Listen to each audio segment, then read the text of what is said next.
Fala pessoal, tudo bom com vocês? Heitor aqui na área. No episódio de hoje do Tudão Cast, eu tô aqui com a doutora Luísa Paulo, ela que é oftalmologista e também outras coisitas a mais. Vocês sabem bem que a menina dos olhos, né, é a pupila. A pupila. A pupila. A pupila é a menina dos olhos, mas hoje eu tô aqui com a mulher dos olhos também, olha só. Que coisa, eu demorei algumas horas pra fazer essa piada e não saiu do jeito que eu gostaria, mas tudo bem. Doutora, apesar de sermos amigos, seja bem-vinda Muito a obrigada. esse ambiente aqui que muito te recebe, muito te acolhe. Ah, é sempre bom a gente estar aqui com médicos, porque a gente fala de bem-estar para as pessoas. As pessoas depois, parece que depois do C19, aí as pessoas ficaram.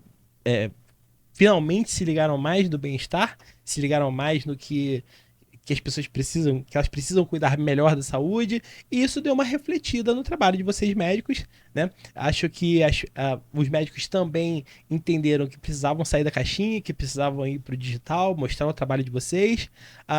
O CRM também deu uma ajuda, né? Porque antes era proibido fazer um bando de coisa e agora eles deram uma abertura. A gente vai falar sobre tudo isso, mas seja muito bem-vinda. Muito obrigada, Heitor, a toda a equipe que está ali nos bastidores, podendo auxiliar nessa gravação, que me deixa muito feliz e orgulhosa pelo espaço que vocês têm aqui agora.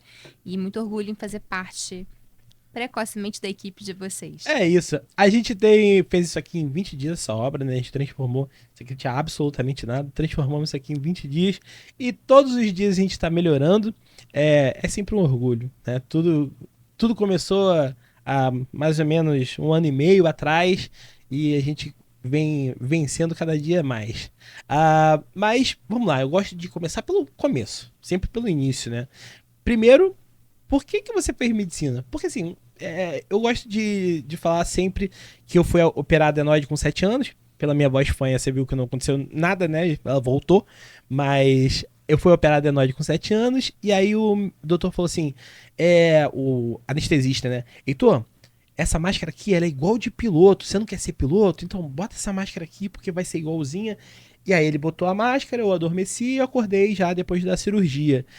Que eu quero dizer com isso? Com 7 anos de idade eu já queria ser piloto. Eu não lembro de onde saiu essa vontade, mas eu sei que eu já falava, ó, quero ser piloto.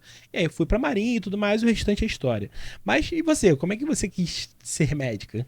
Muito da nossa personalidade e de nossos traumas também, eles vêm da nossa infância, Uhum, né? E muitas dessas coisas estão muito no nosso subconsciente. Então, acho interessante você mencionar esse seu histórico de uma cirurgia e que veio uma lembrança e que te faz remeter a algo do passado para o teu presente, né? Para o uhum, teu desejo. Então, de vez em quando eu atendo crianças no meu consultório, falam, eu quero ser médica que nem você.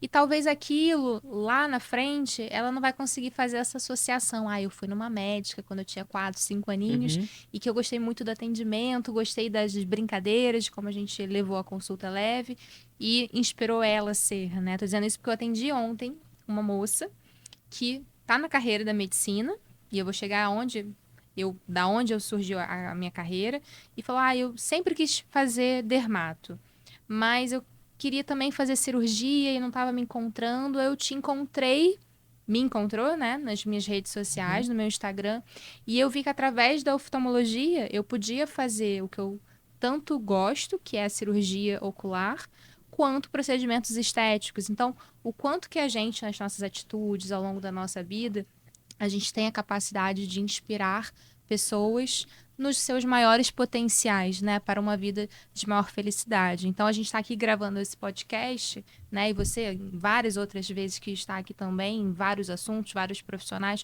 o quanto que a gente inspira outras pessoas pelo meio digital e a gente não tem nem consciência disso, né? Sim. Então basta a gente estar alinhado com o nosso propósito de transformar as vidas das outras pessoas, seja através da profissão que for, seja na medicina, seja na locução, seja como entrevistador, a gente tem o potencial para isso.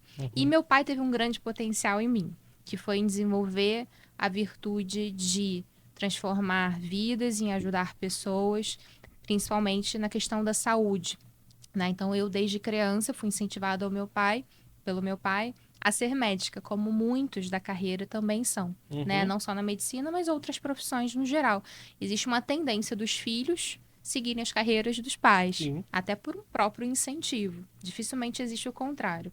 Então, meu pai me incentivou muito. Eu cheguei a tentar fazer algo diferente no passado, porque eu sempre fui muito detalhista, perfeccionista, queria coisas muito minuciosas. E aí, a minha irmã fazia desenho industrial. Eu falei, poxa, isso tem tudo a ver comigo, né? Coisas belas, bonitas, trabalhar com o que agrada visualmente as pessoas. E fui tentar fazer a carreira. Acabou que não deu certo por alguns motivos. E aí eu fui, quer saber? Vou fazer o que meu pai sempre me inspirou a fazer e eu acho que agora vai dar certo. Uhum. Entrei na faculdade de medicina, já sabendo em seguir a carreira da oftalmologia. E ao longo da progressão da carreira, eu me apaixonei pela estética periocular, que é onde hoje é o meu forte. Obviamente, eu atendo ainda a oftalmologia, é uma Uhum. paixão minha, todas as idades, crianças, adultos, idosos, até porque sou cirurgiã de catarata. Mas a blefaroplastia, que é uma cirurgia plástica ocular, foi algo que realmente transformou a minha vida em relação a propósito, a transformar o olhar de mulheres que precisam resgatar a sua autoestima, de uma vida inteira dedicada à família, aos filhos, e que por muitos anos, décadas, deixou de se cuidar. E deixaram de ver beleza aonde existe, mas elas não conseguem enxergar mais. Então, isso passou a ser um propósito para a minha vida, de transformar a vida dessas mulheres. É blefaroplastia o nome? Blefaroplastia é Bléfero. difícil, todo É, mundo eu nunca tinha empaca. ouvido essa frase, essa palavra na minha vida, assim. Uhum, E lógico, né? Trazendo pro afegão médio, é essa pelezinha aqui de cima uhum. dos olhos, né? Eu tô falando isso porque eu vi no seu Instagram, mas eu não fazia ideia que essa era a blefaroplastia. Isso é meio. Tem um traçozinho genético, né? Porque assim, a família da minha Uhum, mãe, praticamente todo mundo tem esse olhinho, essa partezinha aqui, né? Meio uhum. caída. É, tem uma questão genética, Uhum. sim, mas está mais relacionado ao processo do envelhecimento. Todos nós envelhecemos. Sim. Então, todos nós, chegando numa certa idade, vamos ter a própria catarata. Mas eles Uhum. falam, eu não quero ter catarata. Então, assim, vai ter que morrer antes, porque todo mundo vai ter catarata. Ah, Então, não fazia deseje ideia. ter catarata. Significa que Aham. você vai viver muito. Não tem nada que É, eu possa fazer pra postergar a catarata. praticamente não. Uhum. Mais proteção com óculos escuros, porque a radiação ultravioleta acaba acelerando mais esse processo. Ah. Mas sim, existem coisas que são intrínsecas ao processo do envelhecimento, como se tem a catarata e a própria queda da pálpebra. Por quê? A pele da pálpebra é a pele mais fina do nosso organismo, então ela é muito suscetível ao processo de envelhecimento. Uhum. Tanto é que é muito comum a gente ver o rosto como um todo, porque é uma queixa das pacientes. Fala, doutor, o meu rosto, eu até me sinto bem, tem algumas áreas que está me incomodando, mas o meu olhar não me representa. Uhum. E realmente, no Instagram, obviamente, eu não mostro quem são as pacientes, mas nos registros dos olhares, quando eu mostro a foto dos olhos, a maioria das pessoas realmente não interpreta aquele olhar como sendo da idade verdadeira daquela pessoa. Uhum. Geralmente, as pessoas dão de 10 a 15 anos a mais do que a pessoa tem só por conta do olhar. Uhum. Então, é onde a gente tem um envelhecimento mais acelerado. E é a nossa porta de entrada, né? Para o meio social, para comunicação. A gente se comunica através dos olhos. A gente está conversando, eu estou olhando para os seus olhos, você está olhando para os meus olhos. E se eu não me sentir bem com o que eu estou transparecendo, em jovialidade, em bem-estar, como que eu vou me comunicar? Não é à toa que mulheres que não se sentem felizes consigo mesmas são menos produtivas até no trabalho. Eu vejo o quanto a cirurgia que restaura a juventude do olhar proporciona para essas mulheres um alcance maior, não só de felicidade consigo mesma, que é o mais importante, Uhum. quanto um bem-estar com a família e também na profissão. Eu vi minha mãe é instrumentadora cirúrgica, né? Que máximo. Há, sei lá, quase uns, talvez 30 anos. Então, minha mãe levava, eu lembro bem disso, tem 36, né? Eu lembro bem da minha mãe levando umas fitas VHS pra estudar cirurgia, né? E aí, nossa, minha mãe fez neuro, fez muita neuro, cabeça e pescoço, e hoje ortopedia. Então, assim, o que eu vi de joelho aberto, loucura. Um belo dia. Eu namorava uma menina que ela tinha 13 graus de miopia. E aí ela foi operar a miopia e tava começando um negócio de YouTube e tal. E aí ela caiu na asneira de procurar uma cirurgia de miopia pra ver como é que seria. E aí, bicho, tirava, sei lá, meu irmão, parecia Tem coisas que a ignorância protege, né? Exato, que é uma bênção. E assim, quase que. Nossa, quase que traumático. Você estava falando de traumas e das lembranças, né? Quase que traumático. Eu, Heitor, jamais faria uma cirurgia de miopia, por exemplo, depois que eu vi aquela ali. Não sei nem se todas as cirurgias são daquele jeito, mas aquela ali eu não Uhum. faria, com certeza. Vocês têm, você que eu tô falando, oftalmologista, né? Na cirurgia vocês têm uma questão que você não pode.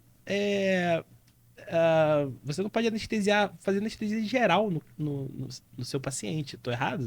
Na verdade, para cada tipo de cirurgia, Uhum. existe um tipo de anestesia. Tá. Então, se eu vou tirar, por exemplo, uma bolinha aqui na pálpebra, é uma coisa proporcionalmente pequena. Então, eu posso fazer no adulto só uma anestesia local. Ponho uma agulhinha aqui, infiltro, coloco dentro da pele um Uhum. anestésico, pronto, resolvido. Mas essa mesma bolinha numa criança, como eu já tive, criança de 4 aninhos, com uma bolinha que era um tumor de pálpebra, como é que eu vou fazer uma cirurgia só com uma anestesia local? A criança não vai tolerar um ambiente de hospital, né? Não vai colaborar. Uhum. E aí já é uma anestesia geral, sim, depende. Na oftalmologia é muito raro precisar fazer uma anestesia geral, mas eventualmente acontece. Mesmo assim, quando a cirurgia requer um processo de sedação ou anestesia geral, e eu vou explicar o que é cada uma brevemente, existe a presença do anestesista. Então, não é o oftalmologista que faz a sedação nem a anestesia geral. Uhum. Aí já passa a ser uma equipe, tá? Sedação é o quê? O anestesista vai pegar uma veiazinha que nem é picada de um exame de sangue, só que vai deixar um acesso ali, para ele poder botar dentro da tua veia remédios que vão te deixar relaxado, adormecido em alguns momentos. Mas se Uhum. eu te cutucar, falar, Heitor, acorda, você vai acordar. Você Entendi. está suscetível a acordar. A anestesia geral, não. Aí é mais profundo e existe, inclusive, a intubação. Mas isso é muito raro. Entendi. Então, se eu não sou míope, não é o caso, mas se eu precisasse fazer a cirurgia de miopia, eu não precisaria me preocupar com ficar mais nervoso com a cirurgia. Não, Não, né? não. Existiria um anestesista Exige aí. um suporte. Ah, muito bom, porque assim, eu de coração não fazia ideia disso. Eu achava que assim, ou você é brabo o suficiente pra aguentar, né, Uhum, aquilo ali, não a dor em si, mas a angústia, eu vou chamar de angústia. uhum. A angústia de ter alguma coisa mexendo no seu olho, ou você não faz. É. Eu, Existe tanto a análise de que cirurgia vai ser feita, quanto o uhum, perfil do paciente. Então, por exemplo, a maioria dos pacientes, quando eu vou tirar uma bolinha do olho que se chama calásio, que é um terçolzinho, como se fosse uma espinha na pálpebra, só que endureceu. Aí eu preciso tirar através de alguns instrumentozinhos. E aí eu poderia, na maioria das pessoas, botar só uma anestesia ali dentro e acabou. uhum, Só que já tive paciente homem, por acaso era um homem, que começou a ficar com medo, receoso, começou a não querer mais fazer a cirurgia se não tivesse o anestesista para poder fazer a sedação e deixar ele mais tranquilo. uhum. Então, assim, não toda cirurgia, todo o processo de anestesia precisa ser individualizado. Então, a gente tem o que é mais comum, mas a gente vai individualizar para você, Entendi, entendeu? entendi, entendi. A gente tava conversando aqui, né, um pouquinho antes da gravação, mas existem algumas coisas que são inerentes do corpo humano, né? E aí eu tô falando especificamente do olho, né? Ó, o seu olho é assim, é assado, e tem algumas outras coisas que você até já deu um bizu aí pra gente, que dependem do meio externo. Por exemplo, a catarata, se você tiver um contato maior com a radiação ultravioleta, você vai acelerar o processo de catarata. Ah, mas vamos dar um passo atrás, né? Quando a gente fala do comum, né? Dos meros mortais, a gente conhece miopia, astigmatismo e Hipermetropia hipermetropia. e vista cansada, E a vista cansada, mas aí que já é passou coisa dos da idade, 40. né? Ah, passou dos 40 já. Mas assim, Meia idade, né? quando você vê um adolescente usando óculos, ele tem uma dessas três, Sim. certo? E aí, cada uma dessas três, a gente tá falando de uma coisa do seu olho, né? O formato do olho Uhum. que define se a pessoa tem aquela condição ou não, certo? Certo, mas a É o que eu quero, esse é que tecnologia. eu quero mais, Pois é. né? Até algum tempo atrás, a gente definia os tipos de graus pelo ou o tamanho do olho, se era pequeno, grande em relação ao que é o normal, Uhum, ou se a curvatura da córnea, que é uma lente anterior ao olho, né? É como se a gente pudesse tocar bem na frente do nosso olho, a gente estaria tocando na córnea, tá? Porém, as tecnologias, celular, tablet, computador e o uso exagerado desses aparelhos eletrônicos, principalmente pelas crianças, mudou um pouquinho esse conceito. Por quê? Porque existe o que a gente chama, por exemplo, de miopia espasmódica, ou seja, a criança fica utilizando tanto o meio digital, tanto no celular, sem intervalo, aí sai do celular, vai para o computador. Ela acaba estimulando, em boa parte do período que deveria ser de um desenvolvimento visual pleno, ou seja, desenvolver tanto a visão de longe quanto a de perto, ela desenvolve só a visão de perto. E deixa de desenvolver a visão de longe. Acaba acontecendo o quê? Ficando míope. Estamos numa geração de míopes. Tem dias no consultório que eu fico preocupada, porque sai uma criança atrás da outra, todo mundo com receita de miopia. E os pais estão com uma dificuldade muito grande de, uma vez dado o celular, de retirar. E, de fato, é um tipo de distração, de entretenimento que é viciante. Né? Uma coisa é você dar um brinquedo, outra coisa é você dar um meio digital. Então, eu vejo muita dificuldade dos pais em conseguir retirar, por mais que faça parte da terapia, do tratamento. Porque crianças que ficam... A Sociedade Brasileira de Pediatria tem uma tabelinha. Para cada faixa etária, tem uma recomendação. Então, por exemplo, a tua filhinha tem 2 aninhos, né? 2,5. 2,5. Ela, por exemplo, não deveria usar nunca nenhum tipo de tela. Não usa, graças a Deus. Que bom. Não, televisão ela usa, perdão. Televisão ela vê. Mas pelo menos é um pouquinho mais longe, entende? De 3 a 5 anos. Aí já pode usar 1 horinha, mas nunca de forma ininterrupta. Tem que dar intervalos. Então, esse cuidado também é importante. Mas é basicamente isso. Se a gente voltar na regra do que está na literatura, é basicamente a questão do olho. Deixa eu só fazer levantar uma dúvida aqui. Então, o que você está me falando é que a gente está desenvolvendo tanto a visão para perto que a gente está ficando deficiente da visão para longe. Mas isso é muscular? É como se fosse um exercício? Como a gente deixou de ficar vendo para longe? Deixa de ser somente uma questão do tamanho do olho. Passa a ser também uma questão do músculo.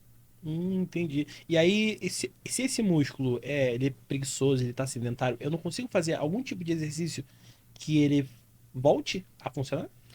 Não exercício propriamente dito. Claro que mas... eu tô trazendo para palavras de leigo, tá? Uhum. De repente fala, não, não é bem exercício nesse caso. Quando a criança, por exemplo, está começando a ficar míope por conta de uma predisposição genética, ou seja, o pai é míope, a mãe é míope, os dois têm dificuldade para enxergar de longe.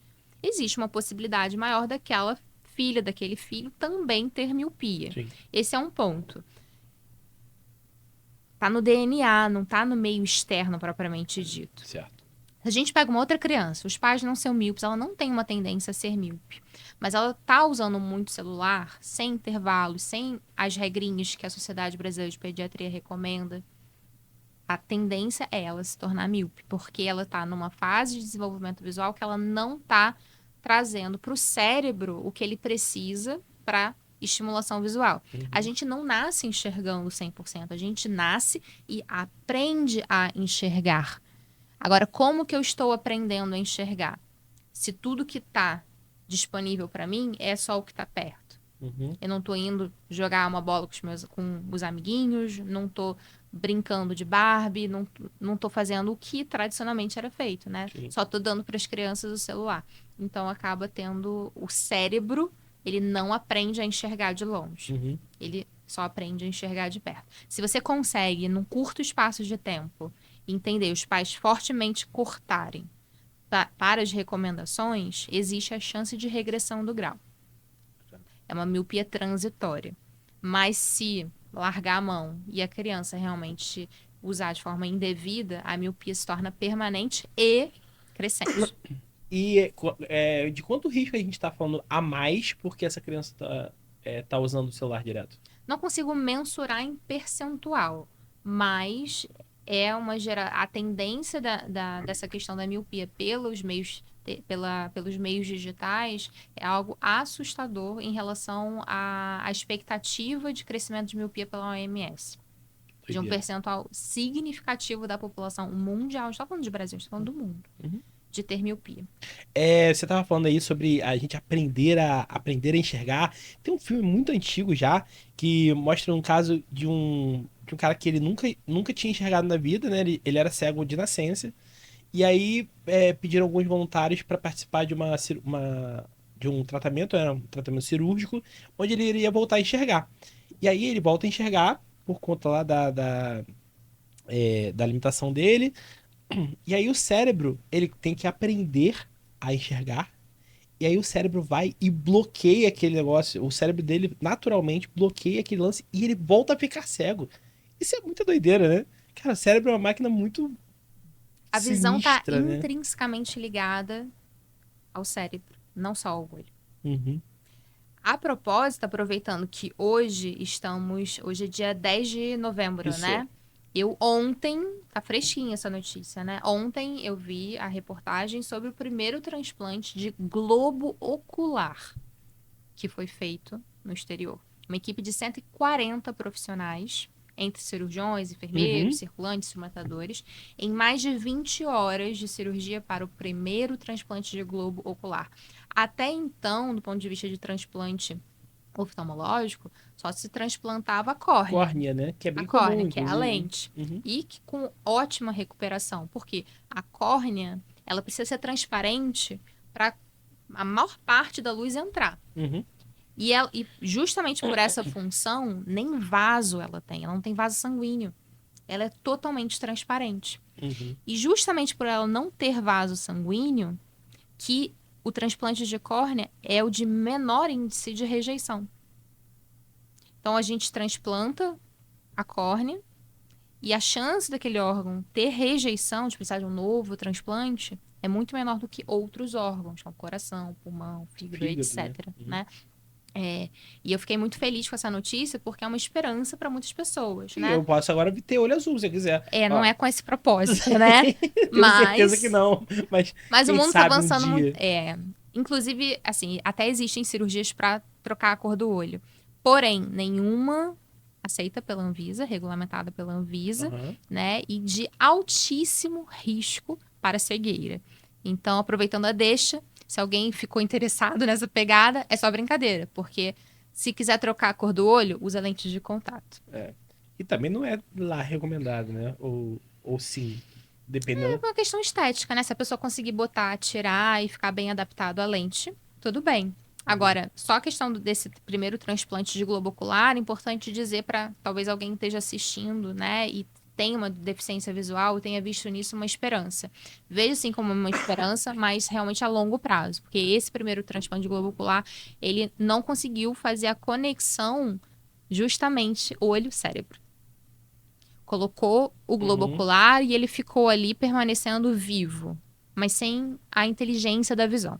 Mas essa pessoa, essa pessoa que recebeu o globo, ela já Não tinha o enxergava? globo. Ela tipo, é um ex-militar, Aham. veterano, que durante um trabalho ele teve um acidente de energia, de alta tensão, e ele acabou tendo uma deformidade no rosto, inclusive com a perda do globo ocular, de um Entendi. dos lados. Ele Então ficou ele bem. sabia enxergar, inclusive do outro lado, né? Mas aí ele acabou perdendo por causa do acidente. E Sim. aí utilizaram ele para fazer esse primeiro transplante. Então, ficou com o globo são, porém sem a visão.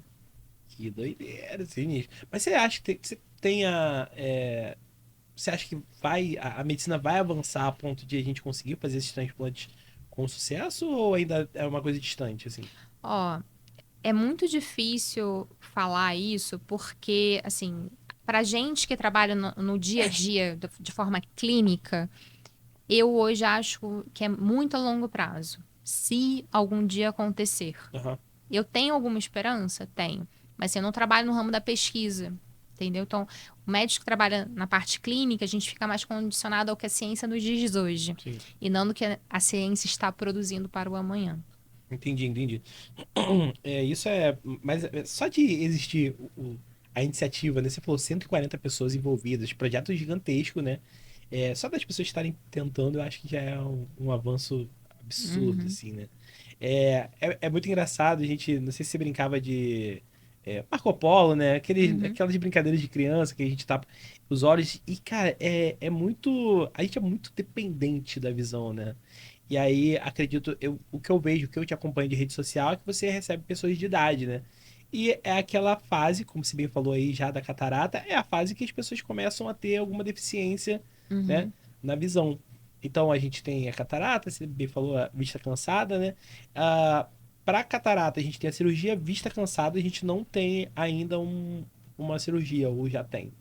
Olha, até dá para operar, mas não é recomendável. Uhum, Por quê? Porque a vista cansada significa que dentro do nosso olho tem uma estrutura que está cansada de enxergar para perto. Ela tem que se esforçar, ela envelheceu a um ponto de que ela não consegue mais, que nem na nossa juventude, acomodar muito bem o nosso olho para todas as distâncias. uhum, Então, eu enxergo bem para longe, enxergo bem para perto, enxergo bem para o computador, que é a visão intermediária. Aí chega nos 39, 40, 41 anos, chega no consultório, doutor, não sei o que está acontecendo, minha vida inteira eu enxerguei bem. Ou a pessoa que usa óculos, doutora, eu sempre usei óculos só para longe, o que agora está acontecendo que eu não estou conseguindo nem com esse óculos enxergar para perto? uhum. Então, tem um músculo dentro do nosso olho que deixa de conseguir fazer um movimento, o foco para perto, que é um músculo que está conectado ao cristalino. Cristalino é exatamente o que no futuro dá catarata. É a mesma estrutura. Cristalino e catarata é a mesma coisa. Só que aqui eu tenho uma estrutura transparente que passa luz e aqui eu tenho uma estrutura que não está mais transparente, deixou de ser cristalina, mas é a mesma estrutura. Então, Tá. durante o processo do envelhecimento, isso vai se agravando. E aí, a cirurgia de grau, ela é feita na córnea, ela não é feita no cristalino. Então eu resolvo um problema, mas depois vai vir outro. Então, para quem passou dos 40, geralmente a gente não indica fazer cirurgia de correção de grau. Uhum. Aí usa óculos, usa lente de contato, que é uma possibilidade. Espera talvez ter um pouquinho de catarata, pelo menos, para a gente poder indicar a cirurgia e a cirurgia da catarata, obviamente, para resolver dois problemas, a catarata e o grau. Porque aí eu consigo tirar a catarata e colocar no lugar dessa catarata uma lente lá dentro do olho com grau. Então eu resolvo dois problemas numa cirurgia só. Entendi. Entendeu? É, e aí, quando a gente tá falando de resolver dois problemas. Porque a cirurgia de catarata, eu me lembro, o meu avô faleceu em 2004, vai fazer 20 anos. E eu me lembro dele ter feito a cirurgia de catarata. Então, assim, eu acredito que seja uma cirurgia bem antiga de catarata. Uhum. E aí, quando você fala de corrigir tanto vista cansada quanto catarata na mesma cirurgia, a gente tá falando de uma coisa muito nova ou não? Já é bastante antigo. Já tem algum tempo, mas é uma questão de perfil do médico cirurgião de indicar ou não, Uhum, do paciente aceitar ou não, e do paciente ter capacidade de investir ou não numa lente que proporciona uma visão mais abrangente, né, para mais distâncias, porque uma lente que só corrige um tipo de grau, por exemplo, o grau de longe, ela custa mais barato do que uma lente que corrige todos os tipos de graus, entendi. entendeu? Então, o poder financeiro do brasileiro, ele não é tão grande assim para a maioria das pessoas para poder investir numa lente premium, digamos assim, né? Entendi. E aí, quando a gente tá falando de lente, essa lente vai durar a vida Para a toda? vida inteira. Pra vida inteira. Uhum. É um investimento que vale a pena se a pessoa tiver condições de fazer, porque não se troca essa lente, né? Uhum. Colocou e é uma vez na Aí, vida. doutora, eu vou insistir na questão do. Você fala várias vezes de músculo e tal, tá cansado.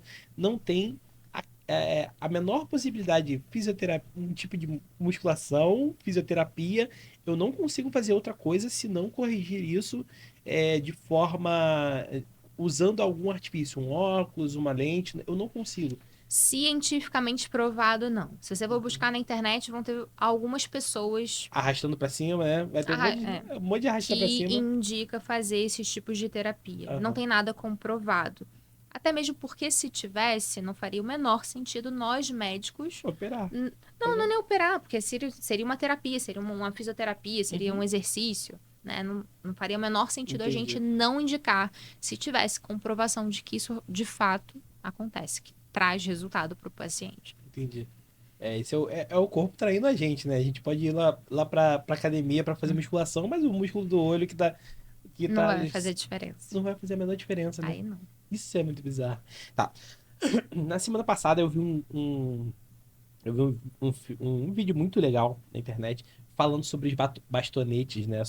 Sobre a recepção de cores e tal. Agora a gente, na produtora, né? A gente tá tentando sempre elevar o nível. E aí eu tô consumindo esse tipo de conteúdo sobre cores e tal. Tirando a parte do daltonismo, não sei se você já recebeu algumas pessoas que descobrindo que eram daltônicos lá, Uhum. mas tirando mesmo a parte do daltonismo, existem predisposições a ver determinado tipo de cores e eu não fazia ideia disso. Existem pessoas que não são daltônicas e mesmo assim enxergam menos cores. E eu fiquei assim, abismado com isso. E aí E eu. mais cores, às vezes, do que o ser humano normal. Uhum. Tem uma curva de Gauss lá, tem uma galera que não deveria ver tantas cores quanto vê. Tem uma galera que deveria ver um pouquinho mais de cores, mas ainda não tá no nível de daltônico. E tem a metade da população do mundo que vê o normal, né? As três cores no, no normal. Para essas pessoas, não tem jeito, né? Pra galera que vê pouco ou que vê muito, é isso aí e o mundo é Existem esse, né? alguns óculos que são vendidos, né, que podem talvez proporcionar a percepção dessas cores para quem não as enxerga, no caso dos Uhum. daltônicos. Mas não é nada que a gente consiga padronizar ou personalizar, nada assim. Se compra e vê qual vai ser a sensação da pessoa. Não são óculos baratos, não são óculos esteticamente tão imperceptíveis, né? Assim, Uhum. percebe-se que tem alguma coisa diferente nesse óculos. Então, geralmente não é o óculos que a pessoa vai ficar utilizando. Fato é, uma pessoa que nasceu com uma dificuldade para enxergar as cores de forma normal, ela entende o mundo daquela forma. Então, geralmente, os diagnósticos de daltonismo, eles vêm com muita estranheza do paciente. Fala, doutora, mas como assim eu não enxergo bem as cores? Porque eu sei que isso é tal cor, que isso é tal cor. E aí a gente tem que explicar, né, que a cor que ele aprendeu, que aquilo dali é o laranja, por exemplo, não é o mesmo laranja que eu enxergo, que Uhum. você enxerga. E que tá tudo bem. Ele nasceu aprendendo que aquilo era o certo. E não tem certo ou errado, tem só uma deficiência, que pode implicar em algumas circunstâncias. Por exemplo, fazer um concurso público que não possa ter perturbação das cores, ele vai ter que passar por um exame oftalmológico que vai ter o teste, né, o senso cromático, como pré-requisito e não vai passar. Mas são coisas muito eventuais, né? Não vai ter uma grande implicação para a vida dele. E apesar da gente ter aprendido lá na escola, em biologia, que o daltonismo, que não existem, né? Mas é muito raro mulheres daltônicas, não é tão raro assim. É um pouco mais, é mais raro do que em homens, mas Pode não acontecer. pode acontecer, né? Pode. E eu me lembro muito bem, assim, talvez eu tenha sido um péssimo aluno de biologia e só tenha aprendido errado, mas eu me lembro muito bem da professora falando assim, não, olha, mulheres, não existem mulheres daltônicas. Eu, em 10 anos de carreira, se eu diagnostiquei uma mulher, talvez tenha sido muita. É E muito homens, raro. Ah, quantos homens é homens? mais frequente. Tem E semana que eu dou 2 diagnósticos. semanas? Caraca! E de pessoas que não sabiam? Não sabia. Desde crianças a adultos. Caraca, que doideira! O cara era adulto, viveu a vida Adultos. inteira sem Uhum, saber que era daltônico. uhum. Que doideira. E aí o choque é maior, Aham. porque o adulto ele já tem uma concepção muito bem formada do que ele é, do que ele aprendeu, Do do que é que, o vermelho, do que é o laranja, do que é o verde, né? né? É que nem eu chegar pra você agora e falar, ô Heitor, você tem daltonismo? Eu falo, não, eu sei que isso aqui é roxo, isso aqui é azul, isso aqui é verde. Falar, eu entendo você, mas Uhum. são cores diferentes, mas tá tudo bem. Uma vez eu dei diagnóstico de daltonismo pra uma criança, um menino, devia ter uns 6 anos, deve ter uns 7 anos atrás. E me marcou muito porque ele começou a chorar no consultório. Então, assim, o quanto a gente precisa ter muito cuidado no atendimento das crianças, Uhum. e isso cada vez é um aprendizado, né? De como abordar. Será que levar a criança para fora da sala com o pai, você primeiro conversar com a mãe, né? Uhum. Porque a interpretação dos diagnósticos, digamos assim, ele não sabia que aquilo era um diagnóstico, mas ele sabia que ele não estava enxergando as cores direito, então ele interpretou de uma maneira que machucou o coração dele. E o quanto a gente precisa, enquanto ser humano, médico, quando a gente for relatar a doença daquele paciente, ou aquela circunstância que tem, que não vai trazer grandes dificuldades, que a gente tem que ter empatia, né? De se colocar na posição do outro, dizer de forma suave, gentil, e de uma maneira que seja viável, que a pessoa entenda, né? Sim. Na semana. Deve ter uns 15 dias, a gente recebeu aqui a doutora Juliana, ela é oncologista, né? E a gente estava falando muito sobre empatia e tudo mais. E como isso foi falado várias vezes. A gente estava falando do Setembro Rosa, né? Uhum. E a gente estava falando várias e várias e várias vezes. O câncer de mama ainda é a doença que mais mata. O câncer que mais mata mulheres no país, né? Então, infelizmente, apesar de todas as campanhas e tudo mais. Mas a gente tava falando sobre isso sempre. Empatia, empatia, empatia. E você tá falando de novo. Eu acho que é uma característica dos médicos. Né? Ser empático, né? Ter empatia, conseguir se colocar no lugar do outro. Eu É. acho que isso, na verdade, Heitor, desculpa te cortar. Eu acho que isso é um. Eu não posso dizer de uma maneira em geral, não especificamente para os médicos, mas para a sociedade como um todo, né? A gente está tá numa sociedade muito individualista, de olhar para o seu próprio, para sua própria caixinha e de não olhar para a caixinha do outro que está do teu lado às vezes, né? Uhum. E isso a gente pode falar na medicina, pode falar num estúdio de podcast, a gente pode falar de um serviço de pedreiro, a gente pode falar em qual serviço que for. Se a gente não entender que para nossa vida, para o nosso próprio bem-estar, se a gente trabalha com amor, com afeto, com carinho, transformando vidas e transformar vidas, eu falo, no meu caso, recuperando visão, recuperando autoestima, você no seu trabalho, abrindo espaço para que profissionais possam mostrar o seu serviço, a sua credibilidade, aumentar a sua própria a sua audiência, Uhum. ou o pedreiro que está construindo a tua casa. Né? Qual um dos maiores sonhos das pessoas, dos brasileiros? Ter a sua casa própria, ter o Ainda é o seu primeiro. espaço, né? Uhum. Não entender que existe algo muito além do que só o prestar o serviço. Aquilo se empobrece muito de espírito e não é só para o outro, é principalmente para você. Então, nós profissionais, seja a profissão que for, se a gente não olhar com amor aquilo que a gente faz, e isso, na sociedade que a gente vive, precisa ser um caminhar de esforço. Que a gente precisa, no início, às vezes, racionalizar essa operacionalização, porque a gente está num mercado de quantidade, de volume. Quanto mais eu trabalhar, mais eu vou ter dinheiro para sustentar minha família. E não pode ser assim, porque se não faz bem para a gente, consequentemente não faz bem para o outro. Então a gente precisa girar essa roda ao contrário. Muitas das tecnologias, das modernidades vieram para acrescentar realmente para nossa qualidade de vida. Mas o quanto que a gente de fato está usando isso em nosso benefício? Uhum. Se a gente olhar de como era a vida há 50, 60 anos atrás, eu posso até fazer esse exercício porque eu tenho um pai de 84 anos e que me fala como era o comportamento da sociedade há 60, 70 anos atrás e o quanto eu vejo que é hoje. Né? O quanto de fato a gente melhorou enquanto sociedade só porque a gente agora tem luz elétrica, agora a gente tem um celular. Talvez porque a gente está caminhando fosse melhor que não tivéssemos tudo isso. Então, acho que a gente buscar o equilíbrio. Então, o olhar empático, ele precisa ser universal.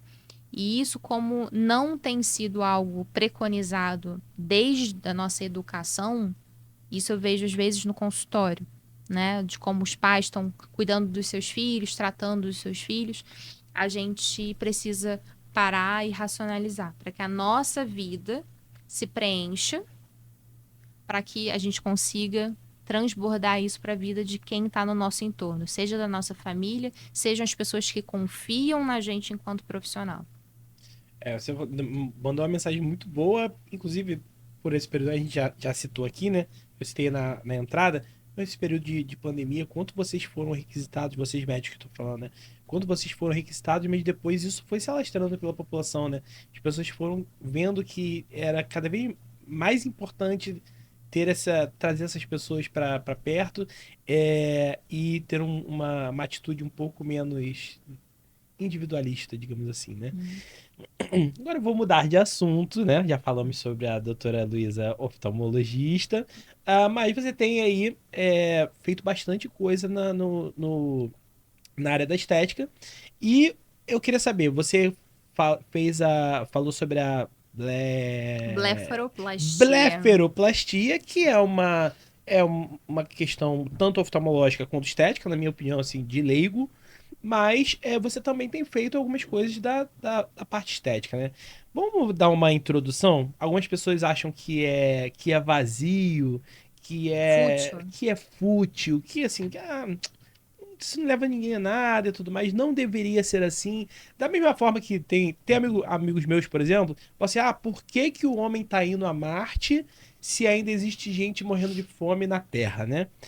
Então, na verdade, ir a Marte ajuda as pessoas a deixarem de morrer de fome na Terra, porque a gente vai ter uma série de descobertas que vão trazer mais tecnologia que vão ajudar essas pessoas aqui na Terra a viver melhor. Mas geralmente quem questiona não tá fazendo nada nem em Marte nem na Terra. Exatamente. E da mesma forma na estética. A estética pode parecer para alguns fútil, não serve para nada, etc. Só que devolve uma coisa que é a autoestima, e a autoestima é saúde mental. Uhum. Tô muito errado, na minha opinião. De forma alguma. E aí eu devolveria para uma pessoa que fala uma coisa dessa, diz assim, por que que só o que você acha que é importante precisa ser importante? Outro dia eu tava conversando com a minha irmã no carro e ela contou uma situação que me marcou pelo que ela falou com o rapaz. O rapaz bloqueou a entrada da garagem e ela não conseguia entrar. E ela, muito calmamente, porque ela faz terapia holística, ela trabalha com isso, então ela promove a paz espiritual, ela tem todo um semblante de paz. Preciso que você tire o carro, porque aqui você está bloqueando a passagem do carro. E eu preciso entrar com o carro porque eu estou fazendo uma mudança. E o rapaz simplesmente, num, nada empático, por sinal, né? Falou, não vou tirar o carro, eu até ia tirar. Mas como você fez a sua colocação, inclusive estou fechando o meu carro, indo embora, você pode chamar o reboque, que eu não tô nem aí. Enfim, ela chamou o reboque e Gente pronto. finíssima, hein? Resumindo, foi isso, né? Hum. E por que que eu tô falando isso? Porque esse olhar de se colocar no lugar do outro, e ela chegou para ele e perguntou exatamente isso.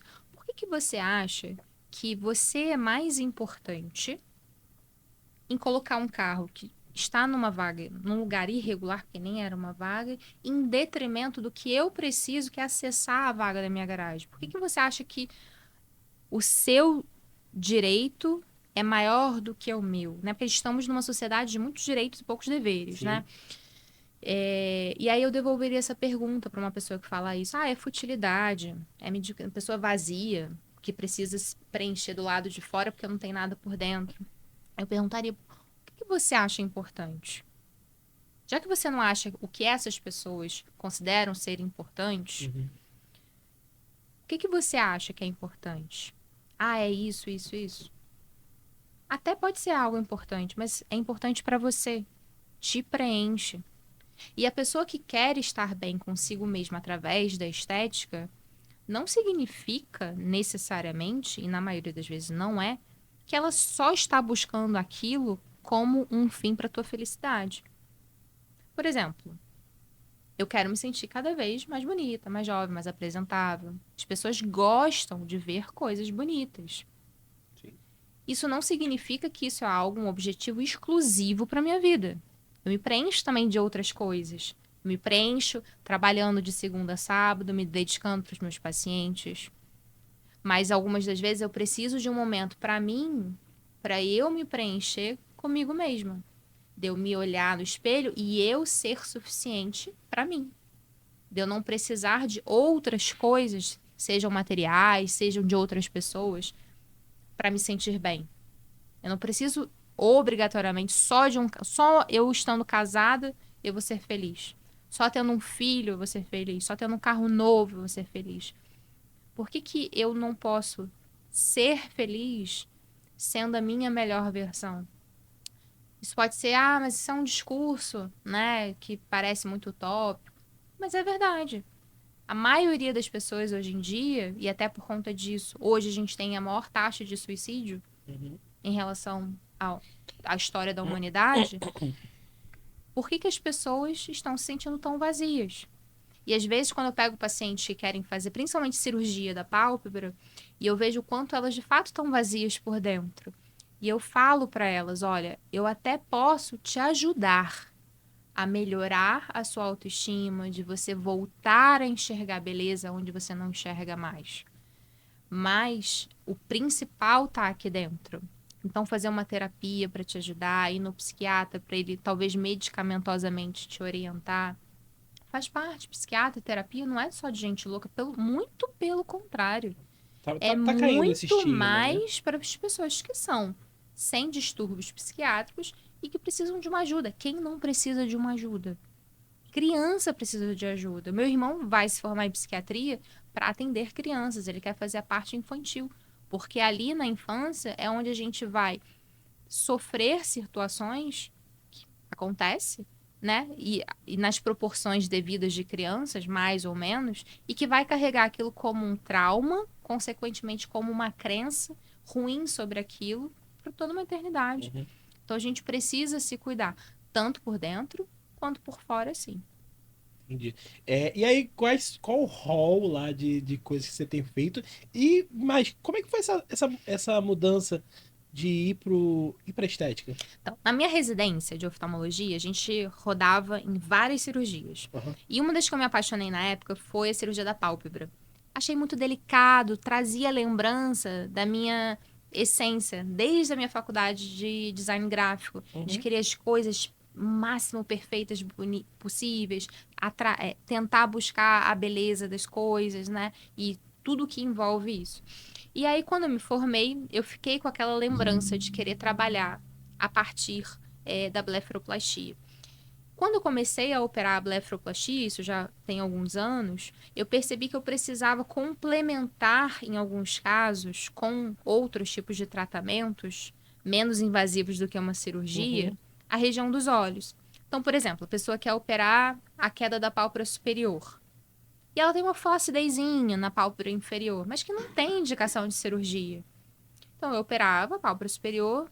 Vamos estimular colágeno aqui embaixo para começar a melhorar a tua flacidez, para a longo prazo você talvez nem precisar de uma cirurgia. Então, eu fui adicionando os tratamentos a partir do olhar. Sim. Então, eu tenho um olhar mais caído. Vou marquear um pouquinho a sobrancelha através da Fazer toxina aquela assim. botulínica. Vamos ficar assim? Não é um lifting, né, de face. Porque isso assusta, né? Aham. Hoje, graças a Deus, as pessoas estão já há algum tempo, né, buscando a naturalidade dos procedimentos. Não dá pra ficar Gretchen, não. Sim. A gente, assim, tem muita postura do médico e do paciente, né? Então, eu acho que a gente precisa alinhar.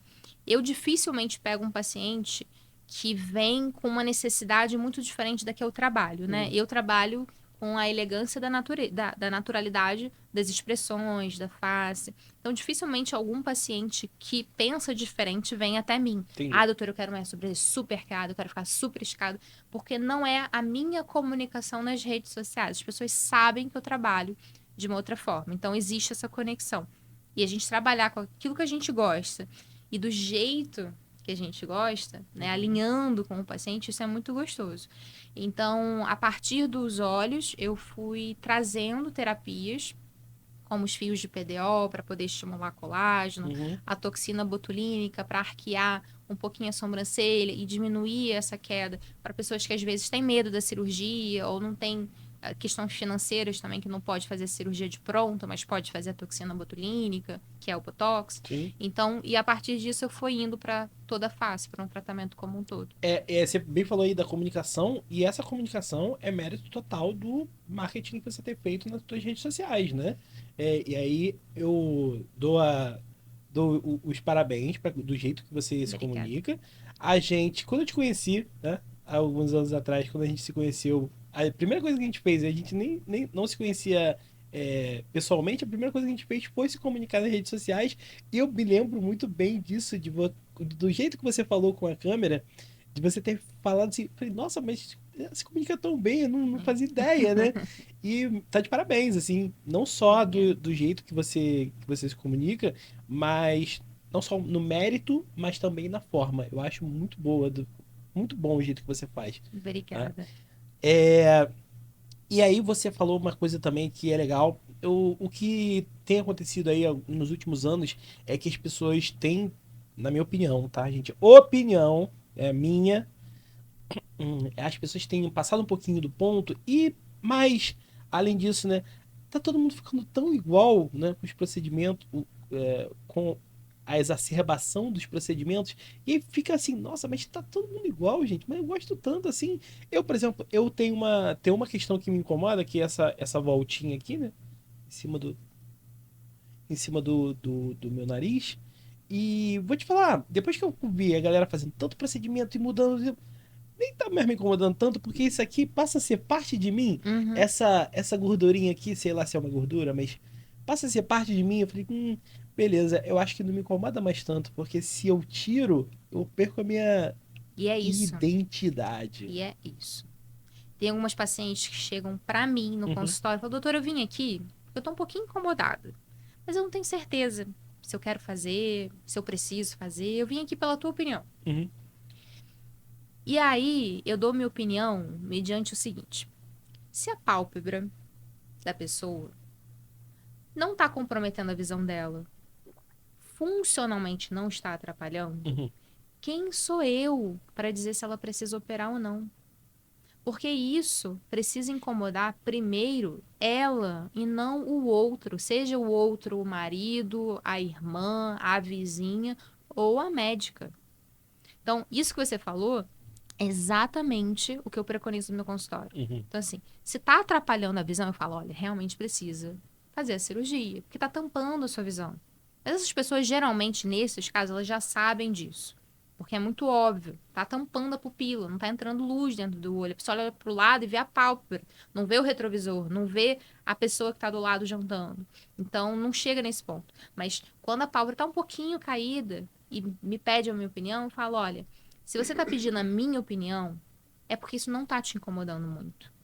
Teria indicação de operar? Poderia operar? Até poderia, tem um excessozinho de pele. Mas não sou eu que vou te dar essa resposta. Isso precisa partir de você. Então, isso que você falou é exatamente. Se isso te incomodava no passado fazia sentido tratar. Uhum. Se hoje não faz mais diferença para tua vida em relação a incomodar, de você olhar no espelho e te incomodar, não faz sentido tratar. Agora, uma observação em relação ao seu comentário sobre a padronização da harmonização Sim, dos queríamos falar sobre procedimentos. isso. A maioria das pessoas acaba ficando com medo desses tratamentos, porque fica vendo resultados que são exagerados. Só que esses resultados exagerados, eles são a minoria dos casos. Mas são os que mais chamam atenção. Chamam atenção, mas não estão na maioria das pessoas, Sem entendeu? dúvida.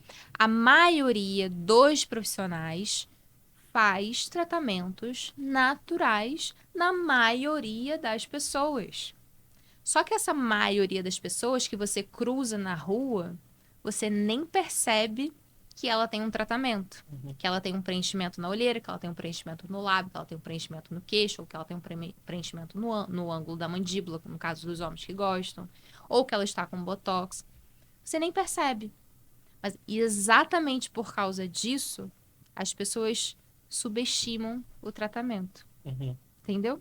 Porque elas ficam focando na minoria que está padronizada, que está exagerada, quando na verdade ela poderia estar usufruindo, se incomodar, tá? Se incomodar ela. Uhum. Ela poderia estar usufruindo dessas terapias para reforçar os traços do rosto dela numa harmonização da face, no embelezamento da face dela. Uhum. Eu acabo dando o meu exemplo, né? Assim, até modéstia à parte, eu falo, olha, por exemplo, você não sabia, mas eu tenho. E o Heitor realmente não sabe. Eu vou falar agora, novidade pra você. Sim. Vou falar os tratamentos que eu tenho no meu rosto hoje. Eu tenho estímulo de colágeno através de laser. Uhum. Eu tenho preenchimento labial. Eu já tive, eu tenho o lábio mais carnudinho, mas ele não era tão definido. As bordinhas não eram tão Realmente não definidas. parece. Não parece? Porque ele naturalmente já era carnudinho, só botei mais um pouquinho. Uhum. Até porque o ácido hialurônico ele hidrata, e minha boca sempre foi muito seca. Então, vou hidratar um pouquinho mais. Preenchi um pouquinho meu queixo e preenchi um pouquinho a minha olheira. Então eu passo na rua, ninguém vai falar, eu vou fazer harmonização facial porque eu vi aquela moça passar e, nossa, como ficou natural. Vai falar isso? Não vai. Mas se passa uma pessoa toda retangular, robotizada, sem muita expressão, com lábio que nem salsicha, aí eu não vou fazer harmonização Lábio para de ficar com a salsicha cara foi bom. daquela pessoa, Uhum. não é? Quando, na verdade, seria o primeiro caso. Sim. É porque a gente não consegue perceber que a maioria das pessoas estão com os tratamentos muito bem executados. Sim. E aí você acaba perdendo a possibilidade de se cuidar porque fica com medo de ser a minoria, quando provavelmente não vai ser o caso. Via de regra, acho que já te fiz essa pergunta, mas via de regra, os procedimentos não doem muito, né? Os não invasivos. Na verdade, Botox é invasivo porque tem uma agulha, Tá, desculpa, vai então, preencher. não cirúrgicos. Não cirúrgicos, é. Então, os não cirúrgicos não doem, né? Ou doem. Tem um certo desconforto, Uhum. sim, e a dor é uma coisa realmente individual. Cada pessoa tem uma sensibilidade. Tem um paciente que, para um procedimento, nem reage a nada, e outras que dão seus gritinhos. Eu desmaio pra tirar sangue. Então. Então, assim, é uma picadinha. Então, para fazer muito tratamento, se quisesse fazer, talvez sentisse uma dor um pouquinho maior, né? E aí, tem jeito ou não tem como? Dependendo da terapia, por exemplo, Botox. Botox não faz anestesia injetável. Você vai botar no máximo um creme anestésico, vai botar um gelinho, um Uhum. vibrador para suavizar o desconforto, tá? Sim. Agora, eu vou fazer um preenchimento, que eu tenho que botar uma cânula, que é um pouquinho mais grossa, dentro da pele. Aí você faz um botão anestésico. Você vai injetar antes do procedimento, você vai fazer a anestesia. Só que para você botar a anestesia, vai ter uma picada, vai ter a ardência do anestésico, Uhum. né? Mas é tolerável. Se não fosse tolerável, as pessoas não faziam Não no fariam, consultório, né? E não fariam tanto. Sim. É top demais. Doutora Luísa, sempre termino aqui com. Meu sonho, olha só. A gente já deu um passo acima, né? Que foi sair do nosso estúdio cracudinho para vir pro estúdio legal. Nosso próximo passo vai ser o podcast com plateia. Né? E aí, nesse momento, eu vou fazer questão, a plateia.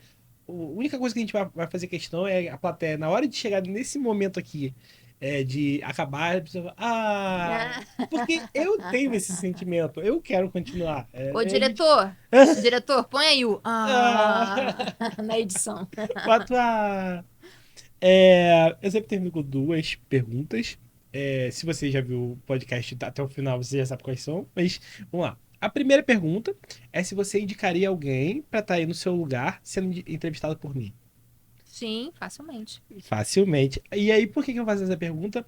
Eu não quero saber a resposta. Eu quero saber a velocidade que você me responde essa pergunta. Por quê? Se você me responde rápido, de bate-pronto, tem um livro chamado Rápido e Devagar. Se você me respondeu rápido, é porque você não precisa dar a volta e florear o pavão e enfeitar o negócio para me dar uma resposta. Significa, então, que essa resposta tende à verdade e significa, então, que você gostou do que você está aqui, porque você não indicaria uma coisa ruim para uma pessoa se você não tivesse gostado, né? E isso me leva a crer que você gostou da experiência de estar aqui, sendo entrevistado e tudo mais. Mas isso não me leva para frente. O que me leva para frente é feedback, é mudar. Heitor, olha, vamos fazer isso aqui diferente para você melhorar. O que eu posso fazer? Eu, Heitor, como apresentador, ou esse estúdio aqui como estrutura, ou o próprio fato de você ter entrado ali na porta, na produtora, o que eu posso fazer de diferente para da próxima vez que você estiver aqui, você se sentir mais feliz? Comidinhas. Comidinhas. Produção, comidinhas, vamos aí. Olha só, nos últimos 5 podcasts, eu falei pra galera MM e amendoim na mesa, porque a gente tinha MM e amendoim na mesa, porque a produção... Quem foi que tirou, porque produção? não faço ideia. Mas eu vou reclamar, já tá reclamado já, e a gente vai colocar comidinhas aqui. Alguém me falou, agora eu não lembro quem foi, mas alguém falou assim: ah, não, só não coloca muita coisa porque vai ficar com sujeira no dente. Tá, olha só, você tem que escolher, pô, ou você quer comida ou não. Mas, então, comidinhas, mais algum feedback além desse? Não. Na Não? verdade, se a gente parar pra pensar, quando eu falo comidas e foi realmente muito espontâneo, eu tô falando de experiência, né? E é uma das coisas que o meio digital acabou reforçando. O quanto que a gente precisa trazer a nossa o nosso bom profissionalismo, a nossa boa técnica, associada a uma boa experiência. Porque hoje em dia, o que mais tem é gente boa no mercado. em todas as profissões. Tem Briga de muita foice. gente boa. Cadê o teu diferencial? Hoje em dia, uma parte é a experiência que você cria no teu cliente, né? Dele querer voltar. A outra é você realmente fazer um serviço humanizado. Por incrível que pareça, né? Parece um meio contraditório que o diferencial de um profissional é ele ser simplesmente humano. E isso toca o coração de muitos corações que hoje em dia estão vazios de carinho, de afeto. Então a gente precisa ser boa em muita coisa, mas a gente nutre o coração dos outros e traz de volta pra gente. Sempre. Gentileza gera gentileza. Uhum. É isso. Gente, foi um prazer. Igualmente. Obrigado, tá? Imagina, Tamo prazer. junto. Valeu. Pessoal, fico por aqui. Até mais. Valeu.